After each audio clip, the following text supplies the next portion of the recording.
Sup everyone, I'm your female otaku, and I'm here to review episode 9 of Hibike Euphonium 2, and we got another beautiful episode.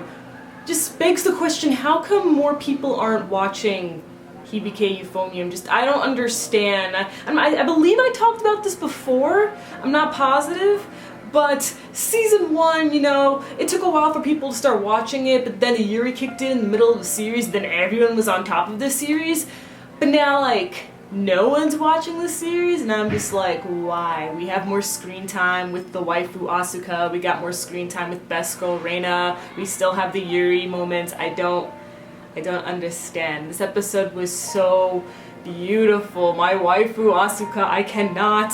But seriously, with this episode of Hibike, we learn everything about what's going on with Asuka, and as we know, Kumiko was invited over to Asuka's house, and Kumiko is wondering why her and no one else, like why not Kaori, you know? And it's because when Kumiko asked other people, they were just all like, oh, because you help others, and I'm just all like, you mean she helps others? Because if you remember, she didn't do anything during the whole Mizure arc. She was kind of just shoved in the whole situation, but she still didn't do anything. I talked about this before when the arc played out, and like literally Kumiko was at the side watching Mizure and the girl with the bow, I forgot her name again, argue and stuff. Like, Kumiko didn't do much in that situation. Yeah, so people are just all like, oh, Kumiko, it's because you helped others, and Asuka probably thinks that you could help her. Okay, I don't know, it seems that maybe Kumiko gets people to talk. Kumiko asks certain questions, because we know that she has a habit of speaking out, that she doesn't, like, you know, think before she speaks, you know? So I think it's because of that flaw of hers that actually somehow helps others? It's weird. I don't really know, but this is the anime world, so we're just gonna stick with it, alright? And with Asuka and her entire situation, her father and her mother, they divorced back when she was 2 years old, and her father was a famous euphonium player.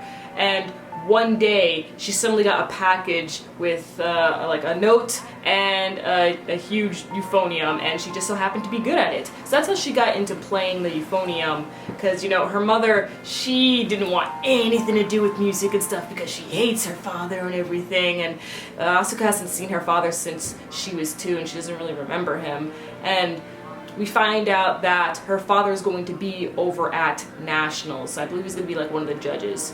So that's a pretty big opportunity for Asuka, you know, to play her heart out, to let her father know, hey, look how I'm doing right now, I'm pretty awesome, aren't I? You know, because Asuka's got skills.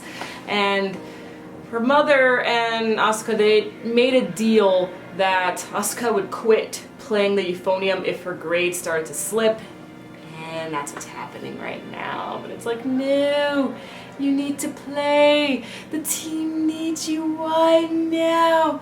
So we're not too sure if Asuka is going to quit, but so far it seems most likely that she is. And when that happens, then Natsuki will take her place, and we all know Natsuki's not anywhere near on Asuka's level. No one will be on that Asuka level, and Kumiko might have to take up a few more extra lines, and boy, it's just not going to be as good, it's not going to be as powerful. I mean, sure, we still have Reina will still carry the team, but Asuka, man, Asuka, she brings everything together. Reina is just, you know, perfect by herself and stuff. She doesn't lift up the entire team. Asuka does. So I really hope that she'll still be a part of the team. Something will work out with her mother. They were originally, like, Kumiko's plan was originally to talk to Asuka's mom, but unfortunately her mother wasn't around. So that sucks. Man. Hopefully things will be solved by next week. If Asuka ends up not joining, I don't know what they're gonna do. Ugh. On a side note though, before I end this review, the Yuri moments between Kumiko and Reina, thank you. Thank you. Reina just like grabbed Kumiko's hand and stuff, and I'm just like, yes. But then you had Reina fangirling over Taki-sensei, and I'm just like, no! You ruined the Yuri moment, why? Why must you do this every single time you had a moment and it's ruined? But Reina seems to be concerned after looking at a photo on Taki-sensei's desk of, you know, his deceased wife, but, you know, Reina doesn't know about the whole wife thing. So yeah, she might find out real soon. But anyway, that's all for this review. Let me know your thoughts on this episode, and when I say let me know your thoughts, I really mean, like, you know, let me know your thoughts, because I don't know what's going on with these Hibike reviews. They seem to be like my weakest reviews so far when it comes to activity-wise. I don't know what's going on with these reviews, but I've only been getting 2 comments every single week, and I'm just like, whoa bro, how come I get 2 comments every single week on these reviews, but I get like 50 comments on my other reviews? What's going on? I know you're there, I'm still getting the views, so if we can just, like, you know, discuss about this beautiful 10 out of 10 episode, that would be epic. Thanks, bro. So catch me later as I review Yuri on Ice, which we all know that's gonna get over 100 comments. I'm your female otaku. Sayonara.